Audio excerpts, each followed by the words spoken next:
Look on top of the washing machine, the dryer, right there. Look at my clothes right there. See if it's a shirt.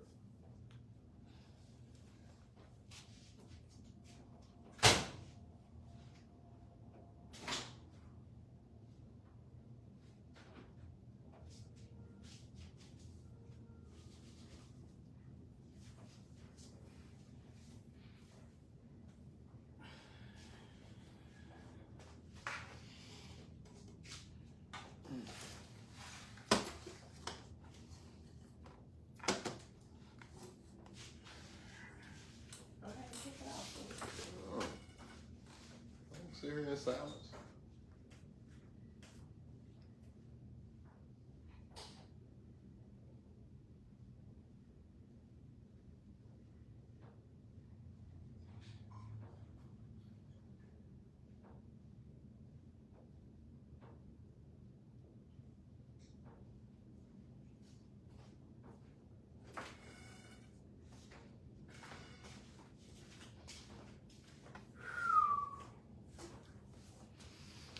Oh gosh. Greetings, back again, one more time. Samira TV, Optimal Health as well. And I'm gonna let my husband kick it off because your girl has had two sessions of therapy today. I'm gonna let me kick it off. Thanks. My fault. This is your channel. Okay, so what we're gonna do is thank the Most High. Like I'm gonna give God the glory for real, because if I ain't have Jesus Christ as my Lord and Savior, I don't know what I'd be doing right now. You know, like I'm grateful that I grew up. I'm grateful that I grew up in the projects. I'm grateful that my biological mom didn't keep me. I'm grateful that I have an adoptive mom, a mother. I'm grateful to have had to grow up in a underserved community, a majority, predominantly one-sided ethnicity. You know, I'm grateful to look the way I look and have to grow up amongst all colored people in the projects. I'm grateful for all that. You know, it was hard, man. However, it's helped me to go all over the world. What made it hard? What made it hard? It's because I didn't fit in. Like, you know, if you could even be a black person, but be around a bunch of black people and you don't fit in. Like, what about when you just don't fit in? So that was hard. You know what I'm saying? Then I'm not like everybody else. Like, not just because I'm crazy, but because I'm not like everybody else. Like, most people don't want to share. You know what I'm saying? So looking the way I look and wanting to share was not conducive to how I grew up. Like, it was just challenging. It was very challenging. Not only did I have to deal with my environment, but I had to deal with inside my house, because my sister, supposed to be like somebody who's 11 years older than you, they supposed to watch over you, make sure nothing bad happened to you. You know, she was the one that was doing all the crazy talking about me and all the crazy. Then it grew to a little violence, you know what I'm saying? And eventually it grew to debauchery. So that was in the house. So but I also had a loving big mama, a loving auntie. I also had that in the house too. So it wasn't just the bad, it was a lot of good too, but it taught me how to survive. You know, surviving is not living, but hey, you know, there's a lot of people walking around dead. So I think the root of why I'm doing the video with you is because I'm not gonna walk around dead. I refuse to do it. You know, so I'm just like coming to grips with I'm not supposed to judge nobody, you know, like, but it don't give the people, just because I'm not judging you, don't give you the right to have secrets and do things that harm other people. You know, because it's like, whether you realize this or not, and I'm speaking directly to my mother, whether you realize this or not, there's a lot of hurt, broken people. Not just you. You know what I'm saying? You ain't the only one hurt and broken. And because you refuse to hold yourself accountable, you know, and I think y'all kind of trying to do it with religion. You know, like God forgives me, so I ain't got to answer to nobody else. Oh, yeah, you do. You're going to have to answer to God. And I feel like God's telling me to tell you this. So you can go on and answer to him. You know, because whether you was good to me or not, I still love you. You're still my mom. And I don't want to see you, you know, separated. So do you think when she said that your life would have turned out different, do you think that part of her was saying if you wasn't, your upcoming wasn't in the projects or underserved community? Or do you think that, what do you think she meant by that? You know, if at first glance I thought she was saying that if she had kept me, that she could have did better for me or by me than my mama. I ain't talking about the underserved community. What carried more weight for me was my mama, Lena Johnson. Like, that carried weight for me. Like, my mama loved me, so I didn't mind being where I was. My mama loved me. I didn't mind my sister on her bullshit. My mama loved me. I didn't mind being different. You know, I had to learn about being different, but I didn't mind being different because I know Lena Johnson loved me, so I didn't get cheated. Now that you saying what you're saying, she might have meant something else. She might have meant that, you know, things would have been different.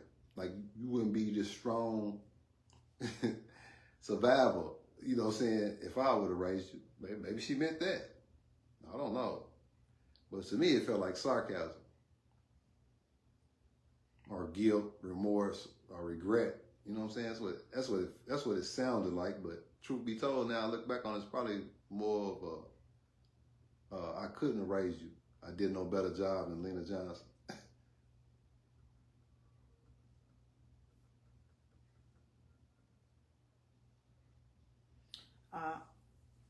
I know that when I moved to Kentucky, when I was 14 years old from Florida, I didn't tell people where I was from. Like, I didn't tell people that I grew up in the hood.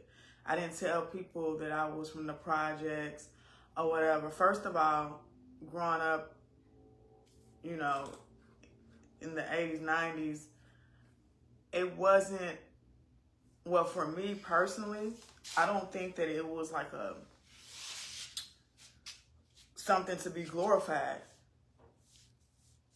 But, you know, like I was kind of telling my therapist today, when I look back on why I didn't tell people in Kentucky that I was from the hood or the projects, I think I was a little ashamed. I think I was embarrassed. And especially being that nobody really knew me from that life of growing up in poverty or underserved community, and being that, you know, I was living in a business-oriented family. I just really, I don't know, I think that the trauma that I had went through when I was in Florida, I think I was trying to run from that. So a part of me was ashamed to tell people where I really came from, my humble beginnings of growing up in the hood or the projects or whatever. So I think part of me was a little ashamed. And a part of me was like, who really cares?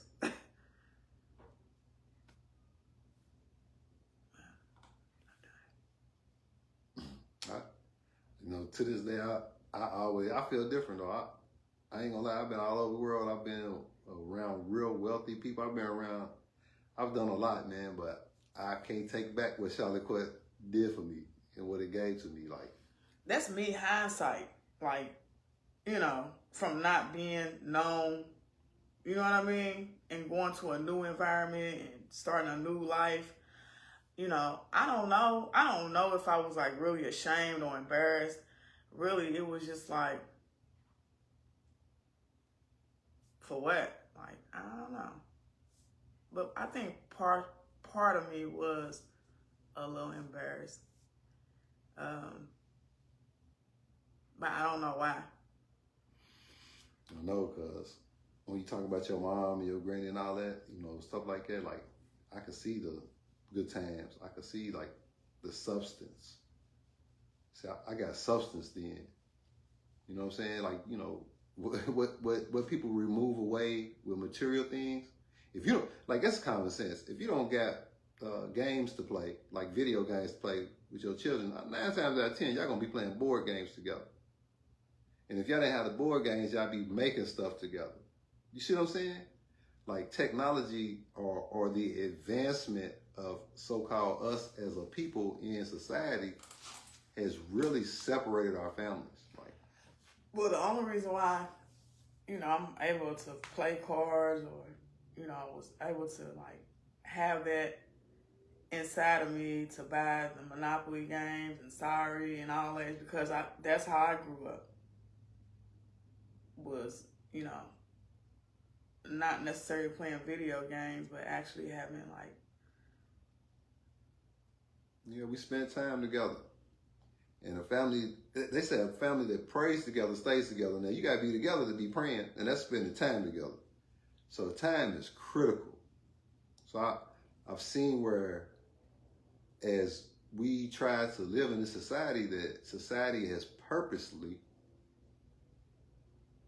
caused the family not to be able to spend time together. Whether it was the dad had to work 2 jobs, or the mama and the dad had to work, or the introduction of video games, or, you know what I'm saying, television, or, you know, none of that's conducive to sitting around the dinner table or spending time together. Well, one thing about being, like, growing up in the hood or the projects, I didn't see too many families with both the mama and dad in it anyway.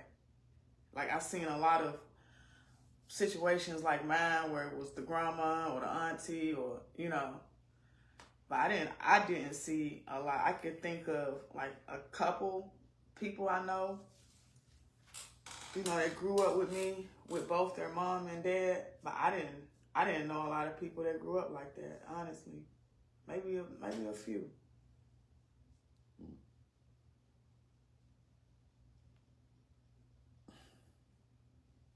I'm gonna say it was different for me because maybe because I grew up in Kentucky, like, and, you know, and in the city too. I've seen a lot of dads still in the even in the projects. I've seen a lot of dads still there. No, I did. I'm not gonna say I didn't, but I'm saying I seen more. Single. Yeah, or a different dynamic. Yeah, I think, and I know for a fact that's purposely being done. It's like, the one thing I think everybody's kind of missing out on, whether you actually participating in it right now or not, is family. You know, it's like, when they did that movie, Big Mama's House, was that the family where the movie where the Big Mama passed away, but she had all that money in the house? And they ain't know, remember they found all that money in them cans? Where she had said they was gonna lose the house and all kinds of stuff was going that on. Soul Sunday, Food? Yeah, Soul Food. Mm-hmm. Yeah, man. Like, I remember my life when my Big Mama passed. That same thing happened with my family. Everybody went their own separate ways. You know, like, That's what happened to my grandma and dad. you know, everybody played like they was still family, but it wasn't the same. You know, like an integral part of love. Because that's what my Big Mama taught me. Love overcomes all things. You know, if you're going to make a mistake, do it for love. You know, like, what she meant by that is love is God. God is love. You know, it's like, it's too deep. But I appreciate having someone like that in my life that gave me those jewels. You know, and I also appreciate when she took and gnawed my head because I tried to kill my little brother. Now, look, I ain't gonna lie. Like, I tried, in my mind, I tried to say, I didn't want to kill him. I just want to hurt him. Man, I was 2 or 3 years older than my little brother. I pushed him down the steps. Well, actually, I kicked him down the steps. And my big mama wasn't playing with me, man. She put me up against the wall and she took her knuckle and mauled it into my head till I damn near passed out, you know. But I never did that shit no more.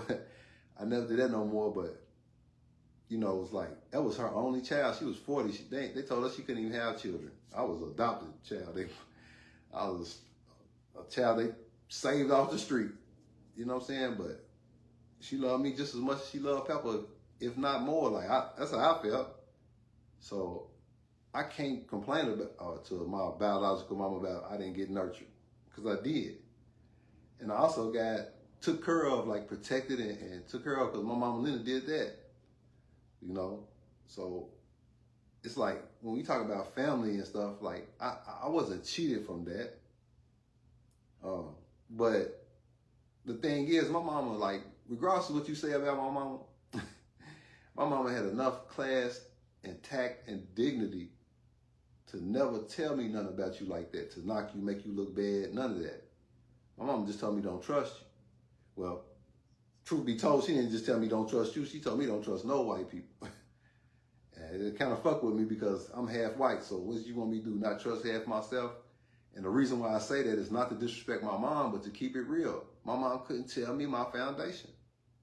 She could provide her foundation for me, but my own foundation, I had to find that out on my own.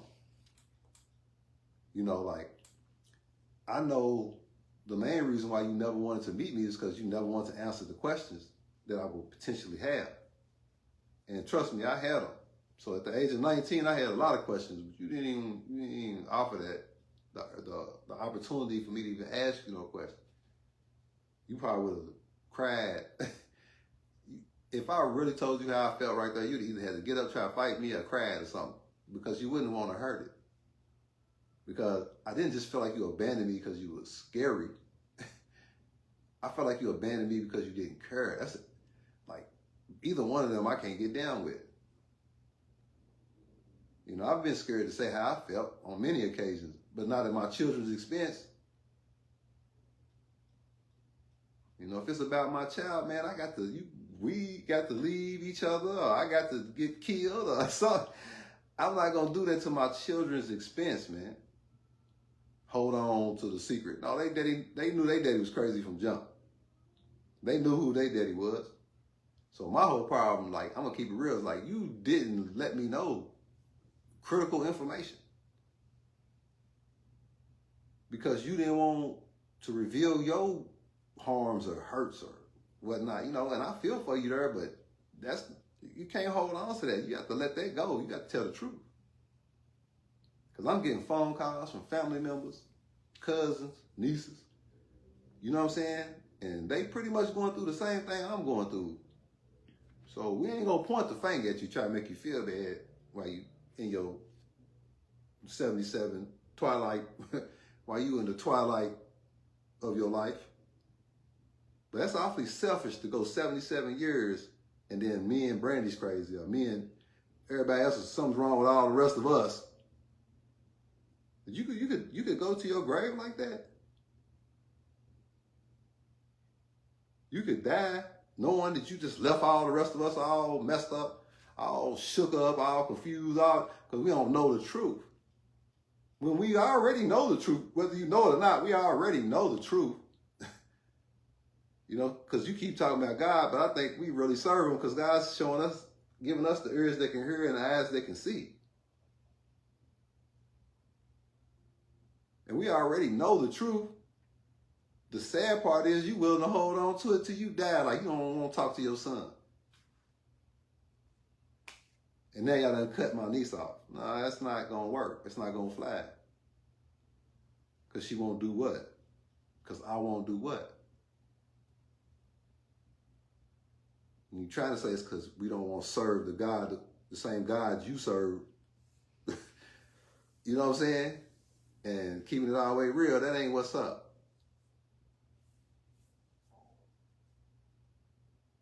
Because I don't know what God you serve. I have to keep it real. I don't know. You know what I'm saying? That don't make sense to me. So I'm just going to hold on to, the love that God has shown me. But family has taken a real hard hit, man. And I know it's a lot of people like, shit, my wife said to me earlier, when I came out and started talking about it, I bet that helped a lot of people. And she said she wasn't trying to be prideful when she said that. And I know she wasn't, because hell, I was the one that probably pretty much forced her to do it. I made a choice when I got on live that day, I said, I'm gonna get on live. Remember I said that? Mm-hmm. I made a choice to do it because I had already did it. I had already said something, you know? I ain't talking about just what happened to you. I'm talking about just making the decision to say something. Yeah. That's facts.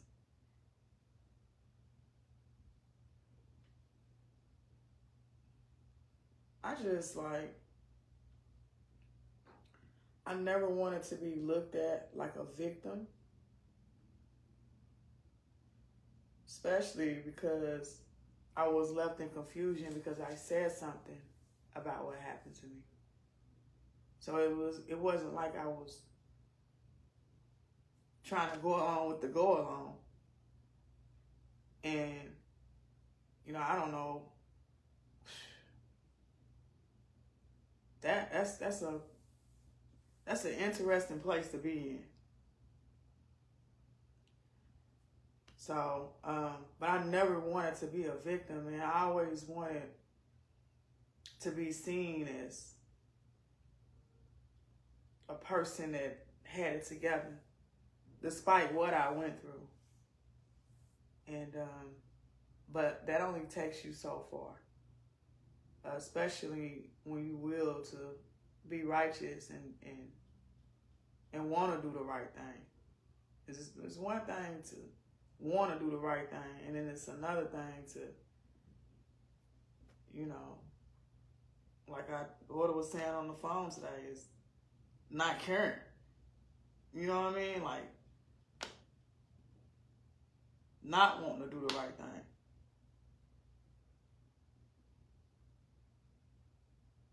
But definitely not a victim, man. I actually, even though I'm tired, because I've had 2 therapy sessions today,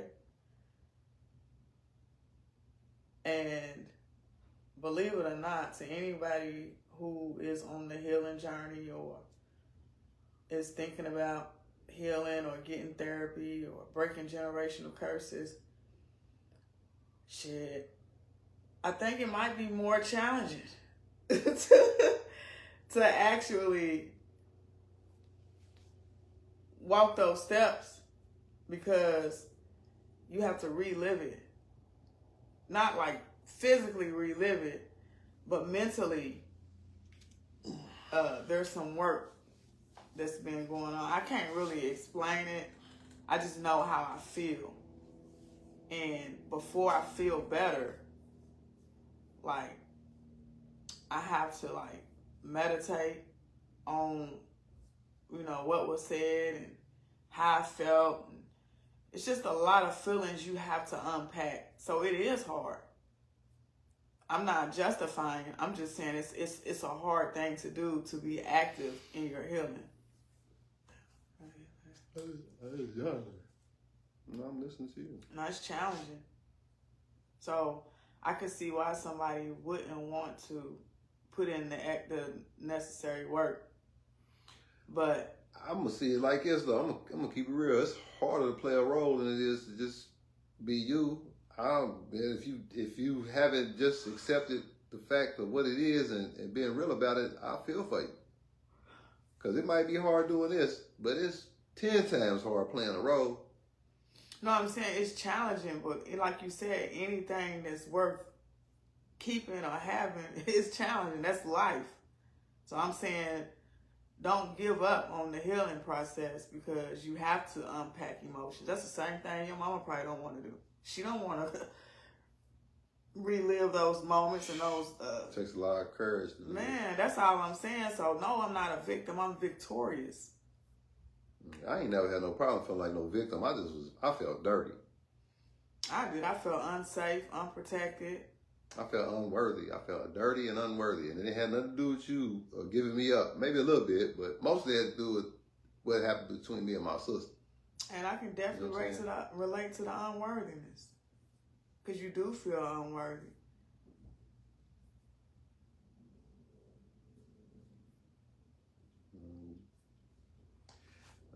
I feel worthy now. Because I'm watching how God's just snatching the veil off. The veils get snatched completely off. I'm watching like, if you think those old secrets is good, died, no, everything's being revealed in real time. In real time. That's how you know Jesus Christ is already here, or he's a second or two away. I know for a fact, because I know, like, growing up the way I did and experiencing life the way I did, I know it's a lot of secrets. There's a lot of buried, dead things.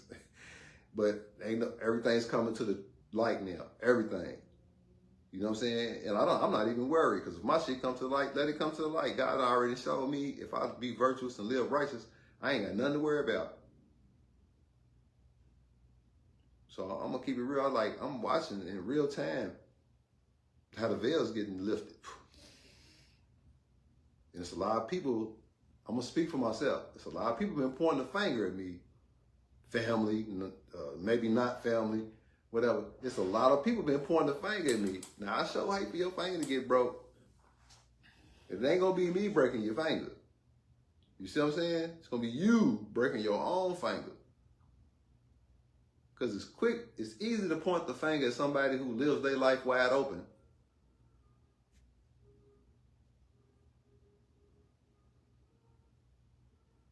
So what happens when the lights come on?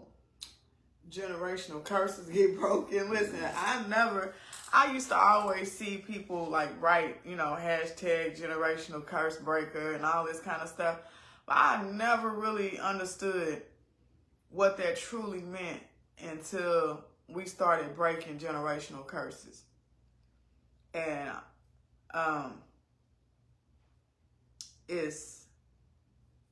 you experience heartache. It's like grief. Because it's like you're awakening to something that you knew nothing about.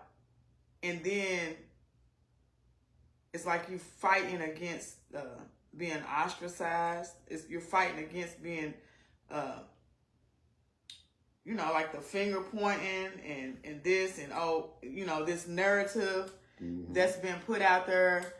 And it's so many different obstacles, right? That's seen and unseen, that it is a challenge. Yeah, because then you got people operating out of their subconscious. You see what I'm saying? Like if you, my mom, and my daddy, and some shit went down, and y'all don't want to tell the truth, that shit affects me, whether you think so or not. And it definitely affects my subconscious. It affects the part. If I'm unaware of something, then it can cause me and drive me to do things I ain't got no business doing. It's not an excuse, but I can say that now because I'm not doing those things no more. So, no, I know the root of that. The root of that is you not telling the truth. When you had an opportunity. God gave you 19 years before you had to face me. You should have took that as a blessing. And then whatever the hell had to happen after you met me, you should have rolled with those cards. But no, you held on. You held on so hard that now Brandy's not talking to y'all again. How does that shit feel? I'm going to keep it real. That's your only granddaughter. Because that's the way you made it. Because I have 5 more daughters. That part. Yeah. Now, you may be talking to me, I ain't for sure. But did you tell her what happened to you? Did you tell her what happened to me? Or did you tell her that her daddy's crazy? Something's wrong with him. And I'm noticing that crazy narrative is when somebody's avoiding the truth. When they be like, oh, that person just crazy. For example, who was that? Somebody mainstream. Cat Williams been saying stuff. You know what I mean? Kanye West been saying stuff. I'm just saying, like, people that we all know that's in the mainstream. For example, people who has been trying to tell the truth and expose the secrets you know. Yeah, you make them look. You make the person look crazy because you don't tell the truth. Yeah. If only half the truth's out there, it does make somebody look crazy, and then we gotta say something because we have to guess about where you're not telling the truth. No, put the pieces together. Yeah, no, that's foolishness. That's foolishness, and all that. And that's foolishness. And irregardless to all that, I'm 52, she's 42. Irregardless to all that, my wife's married, graduated from college. I've graduated from college. You know what I'm saying? Like we've accomplished things in our lives despite the confusion. So when everybody's like, why y'all keep playing victim? No, we're not victims. And correction, I did graduate from college. I do have an associate's degree, okay? What she get to know. But y'all know what I'm saying, though. The whole fact of the matter is, people like to say, well, you're just blaming that you didn't succeed in life or that you failed. Or you're just blaming your failures on other people. You're not holding yourself accountable. No, we're accomplished. Like, seriously, we're accomplished. We're a mother, a father, and then we became a husband and a wife. Now we got degrees. We actually go to church, like not just play church. We go, we are the church. We live church. We doing the right thing, but we're crazy. Okay? I like that. I like how that narrative is being spun to the point where ain't gonna be no more thread left when all your suit clothes come off. And I'm talking about everybody, including myself. So that's why I've been running around. When I always thought it was weird when I was young. I was just running around the hood with no shoes on, barefoot. Me too. I got whoopings for that. And if I really had my way, I wouldn't wear no clothes. That's a metaphor. But that's how I live my life. So when I'm an open book and you can go pick which page you want to show how terrible or horrible or whatever, or how crazy a person I am, it's a whole fucking book there. You want to take one page and try to make my book bad? No, ain't none of you motherfuckers can do that shit. Because there's too many other people that know the other pages, 1,147 pages that ain't bad. Where the nigga did good things for people, took care of his motherfucking children. Yeah, my book ain't bad because you pick one page. How about you don't got a book and you mad because you won't put a lock on your book or don't want to write in your diary or don't want to deal with your issues? And if you think about it, shit, what community did your mama come from? Like, what was her foundation built off of? Like, let's say you can go back to, you know, where you grew up, your hood, your project, and people really know you, and they can be like, oh, that ain't his character or whatever. Like, where was her foundation? She'd have to answer that question. I don't know. I know where she was. There wasn't a lot of people up first, probably like maybe at that top part of the hill, maybe seeing 3 families, 2 or 3 families. And maybe in Beattyville, I don't know, you can Google the population. It wasn't a lot. I'm just saying culture is important. So I don't really know much about him. Well, the way you asked the question, I'm just going to answer directly. I believe my mother was in an ancestral family. Incest was a part of their story. So instead of them going on telling the truth and getting some fucking help from that shit, y'all just want us to fucking fake it till we made it without the knowledge of it. You know what I'm saying? Like, don't worry about it. You're a little crazy, but it's only because you made bad choices. The fuck? You know what I'm saying? Like, if I had a chance, if I had the knowledge that shit went on with you, I'd be like thanking my mama. Mama, I would have had a lot of more gratitude for Lena Johnson. And not just that, but I'd have been like, Mama, if I need help, please help me get some help. Because you know how long I spent my life trying to get right, trying to do the right, trying to force myself into some right shit. And that shit ain't never going to work when you ain't a whole piece. You don't even, I'm trying to fit myself into a square hole and I'm not even a whole piece. You know what I'm saying? I'm going to keep it real. Now, my mom did her best. Now, God and my mama did their best. You see what I'm saying? But you don't have the luxury of not putting that missing piece in your child. Yeah, I'm still her child. Yeah, I'm 52 years old, but until she gives me that piece, I'm still her child. That's what I mean when I say I got to carry her bag. No. And I never had any of my children carry my bag. They don't like the fact that I snatched that motherfucking bag. Boom. And it is what it is. I'm this, they're that, you're this, whatever the fuck. But you're not going to carry my bag.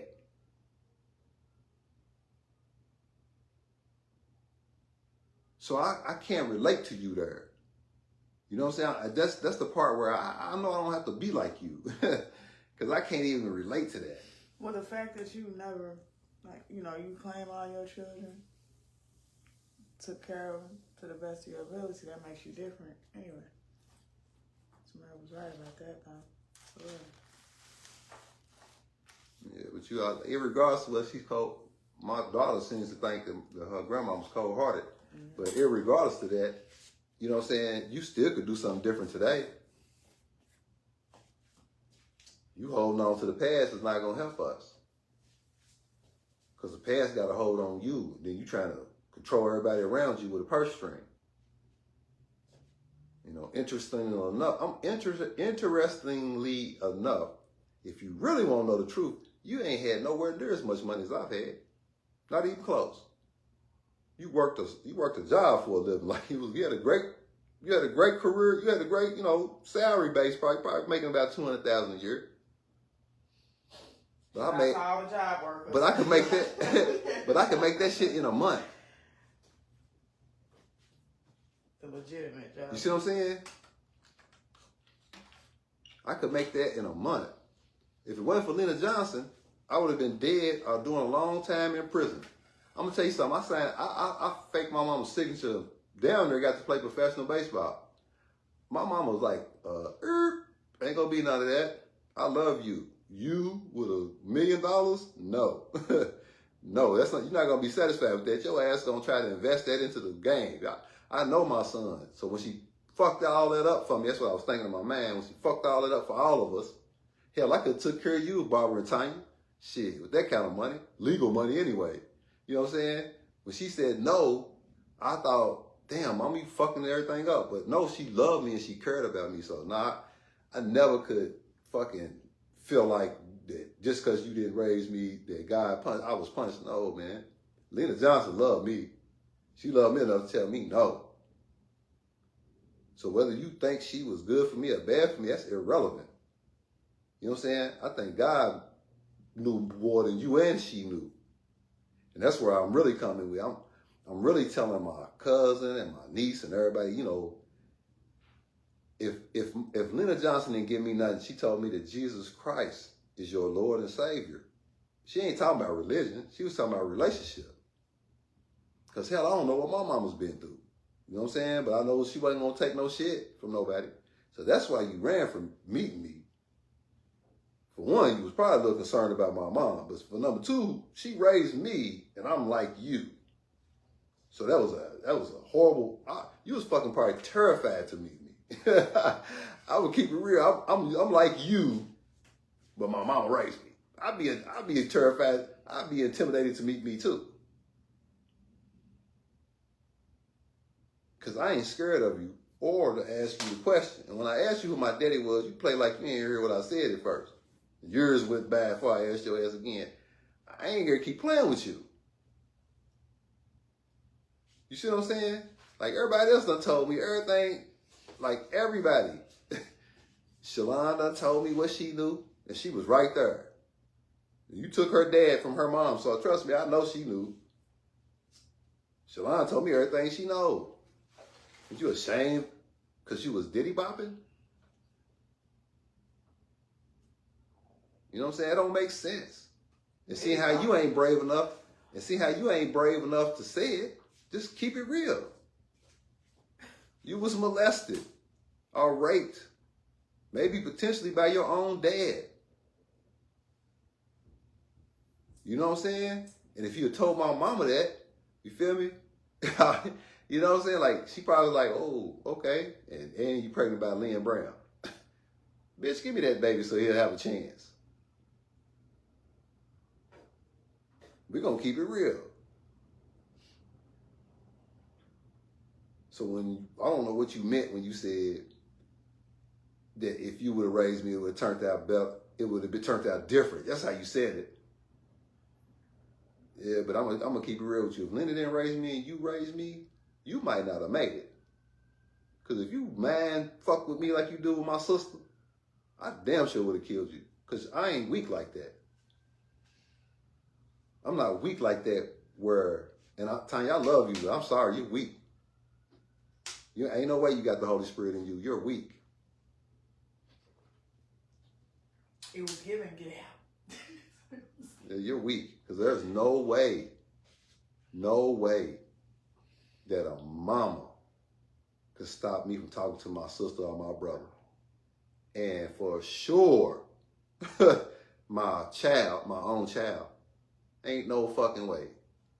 So you put on a good show, but you're weak. And Alvin, Brandy told me you bust up in her room, like on some disciplinary shit, but she was inappropriately dressed and your son does something to her.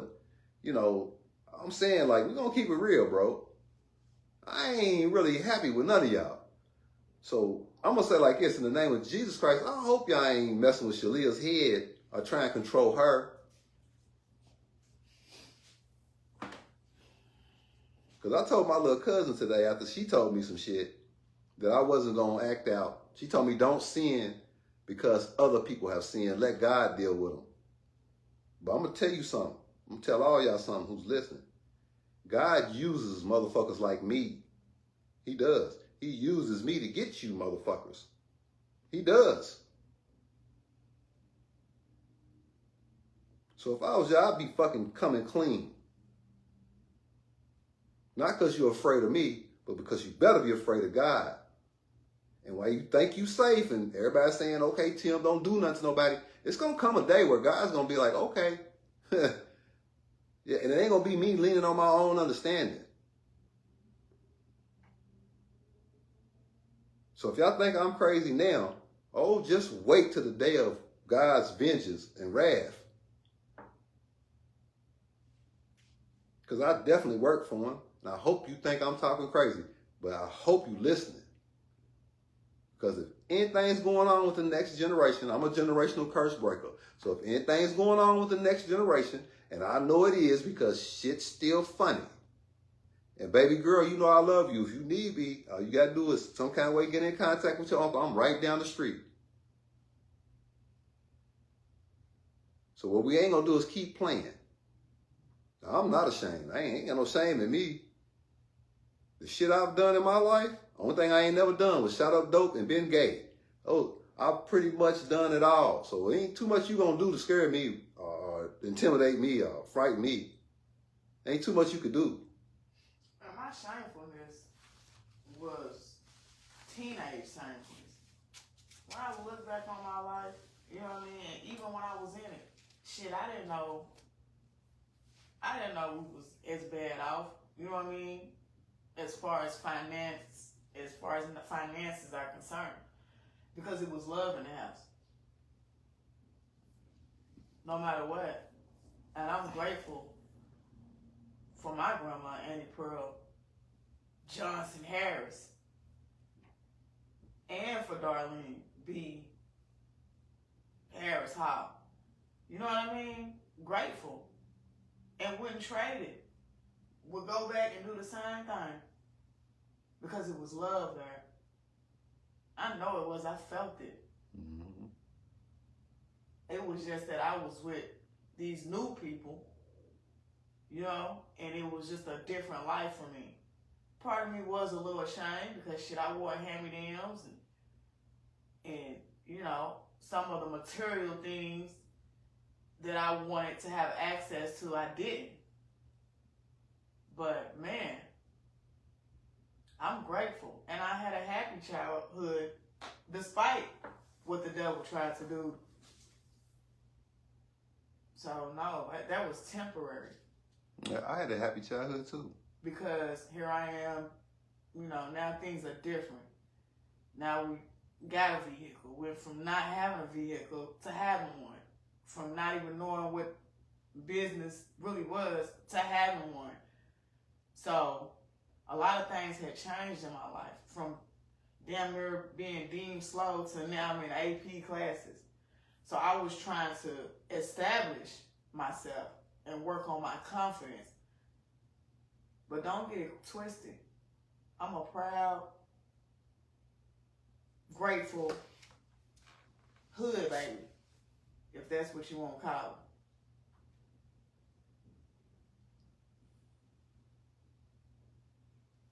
But it don't define me. I'm a child of God first. And I knew that then. Because my grandma, my mama taught me that. Well before I moved to a different state.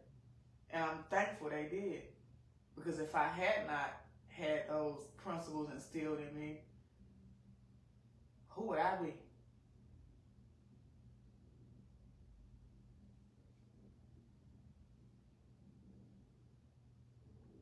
Who would I be?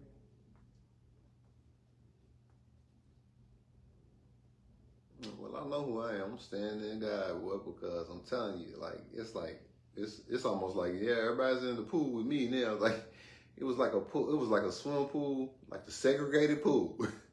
You know what I'm saying? It was like old Tim's over in the whole pool by himself. Oh, looking crazy Tim. The rest of us is over in this pool over here. We doing fine, Tim.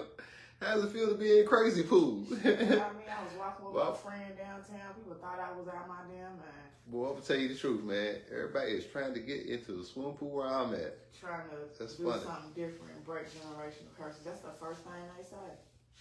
It's funny, man. Now all y'all want to come swimming over here. You know what I'm saying? And the fucked up part is I'm gonna let you come. Who wants to come and swim with you? Who's trying to come swim? No, I'm talking about the truth. Truth is light. I'm gonna tell you something. If it weren't for Annie Pearl Harris,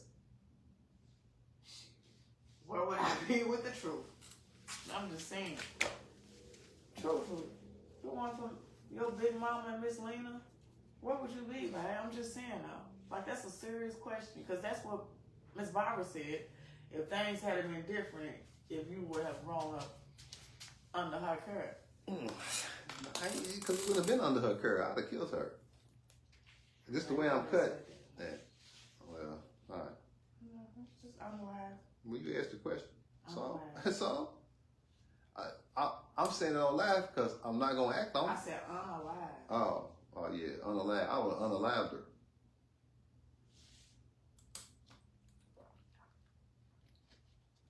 And that's the truth. You know what I'm saying? Because if she was going to hold on to that secret, and I was supposed to be normal, and I got wonder why things ain't normal.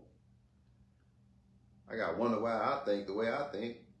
And I'm probably going to get spankings and all kind of shit. You know what I'm saying? To make me fall in line or play a role. That wasn't in my spirit. Trinkets. That wasn't in my spirit. You know, so I wasn't, like, I don't know who, like, I might have your DNA and your blood and whatever, but I ain't got your spirit. I'm cut from a different, I must have my dad's spirit. For real. I'm cut from a different type of cloth. You couldn't even bought me. She couldn't even bought me. She couldn't have carrot dangled me. I was a hustler. But you couldn't have bought me, though. You couldn't have gave me things. That wouldn't have satisfied me. If anything, it would have accelerated the process. But the day you would try to make me be what you wanted me to be, and I realized you was stuck on that, you was stuck on stupid, I would have left. And if you was dumb enough to come back and get me, and force me to be with you more, you wouldn't have got me committed to no institution. You wouldn't have Baker acted me. You understand? I'm not like Tanya and everybody else. I'm not like regular people. You wouldn't have Baker acted me. I would have took that as I would have took that as a declaration of war, bitch, and you would have lost. That part. That's what you did to me. See, everybody think I'm fucked up for saying what I'm saying, but no. That's what she said to me at birth. Now, I'm not mad. I don't hate her. But you ain't going to keep pointing the finger at me. Because you don't want to tell the truth. Shit, if anything, you could be considered a victim. if you told the truth. But now everybody's looking at you real suspect. Because it's like you want us all to suffer with you. And trust me, I'm not suffering. Because, everybody's coming back to Timothy and leaving you.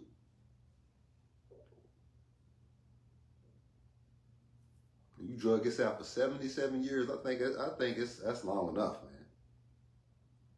And I apologize for the way I'm saying it because I try to say it to you in kinder ways, but you don't hear kind. You don't. So I'm saying it the way I feel.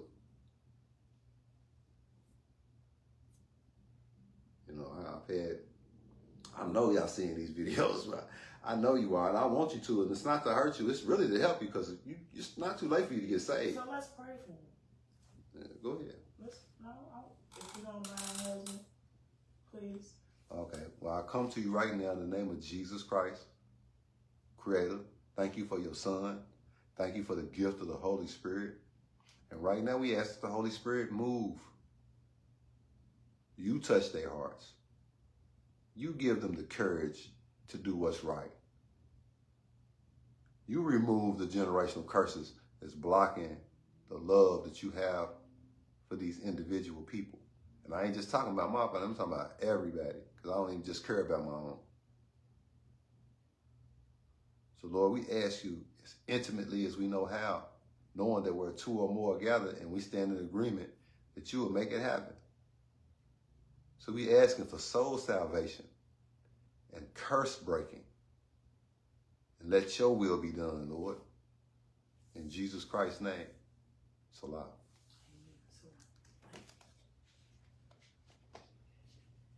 I don't have no problems praying for them. I know me, and I would do something to them probably as quick as I pray for them. You see what I'm saying? Because that's evil. That's evil to leave your children empty. Now, if I've done it to man, I apologize, Lord, but I don't think so. I think all you motherfuckers pretty much know what's up. But I think it's evil for you to leave your hold on your child. Or do it on purpose. Yeah.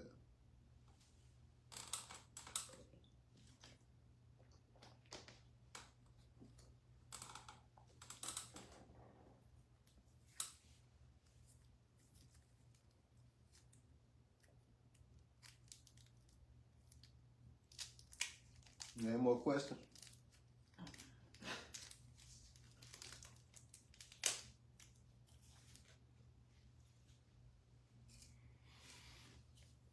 Well, anyway,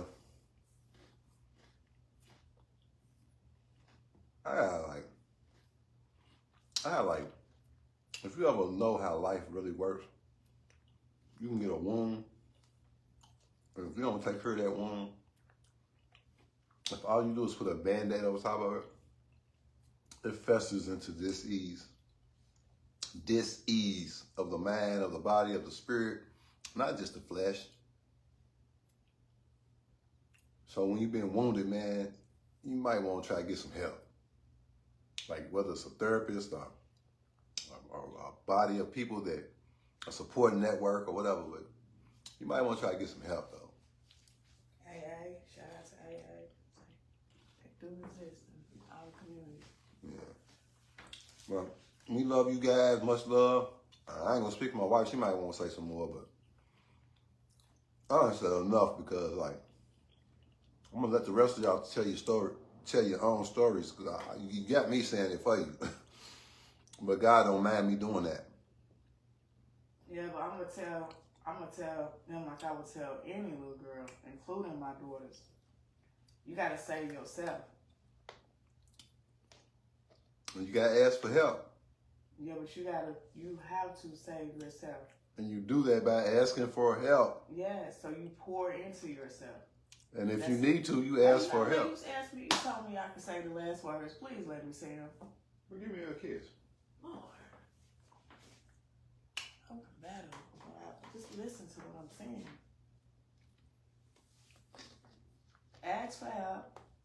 Tell the truth. Be willing to be uncomfortable. But that's all a part of saving yourself. Because at the end of the day, some of the most critical times I've had in my life, it was me and God. And that relationship is important. That's what helps. That's what gets you. Don't put it over here. Babe. I'm on my fault. Well, look here. That's. No. Go ahead, babe. Go ahead, babe. Go ahead. Yeah, I'm done. No, I wasn't trying to make you be quiet. You just stopped talking because I moved the camera. No, I was telling you don't. Barbara Jr. Barbara, come get your son.